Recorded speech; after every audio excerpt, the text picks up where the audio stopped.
અમરેલીમાં યોજાયેલા કાર્યક્રમ દરમિયાન રાજ્યના કૃષિ મંત્રી જીતુ વાઘાણીએ ખેડૂતોને સંબોધતા જણાવ્યું કે આ વર્ષે રવિ સિઝન માટે પરિસ્થિતિ અનુકૂળ જણાઈ રહી છે।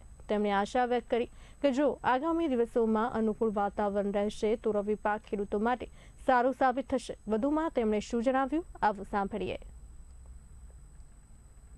ડેમ ભરાય, પાણીના તળ ઊંચા આવે, ગામે ગામ પાણી જાય, તળાવો ભરાય, ચેકડેમો ભરાય, આવી ખુશાલી આવું દ્રશ્ય હમણાં રસ્તામાં જોતો તો મેં 15-20 દી તો ભગવાનને દી હરકી થઈ જાય અને કોઈ કવા બવા ન આવે તો આ વખતે રવિ સિઝન મોજ પડી દેવી છે। 43 લાખ હેક્ટરમાં રવિ સિઝન થઈ છે। ભગવાનની દયાથી આ વખતે અંબાલાલ કાકાને ઈ કુદરતે ખોટા પડ્યા છે।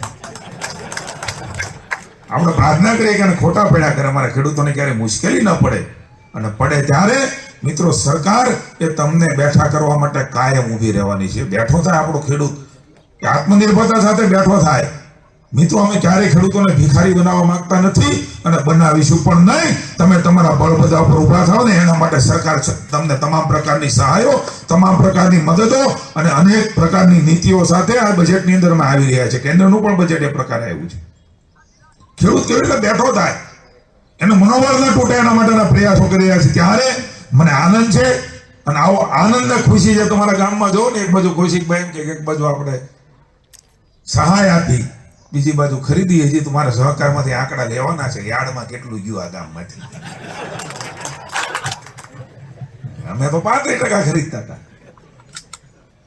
પણ મિત્રો આનંદ ને ખુશીની વાત છે કે ગામની અંદર આ પ્રકારે ખેડૂતોની ખુશી અને એનો આનંદ, અને એટલા માટે જો કહું છું બધાને ખોટા પાડી દીધા હો। કેટલાય લોકો યાત્રાઓ કાઢી, બોલો કિસાન હિત યાત્રાઓ, નથી ન કિસાન નથી એનું હિત, પોતાના હિત માટે નીકળેલા લોકોને કિસાન ઓળખી ગયા છે। મોલપર ગામ અને અમરેલી જિલ્લો ગુજરાત ઓળખી ગયું છે।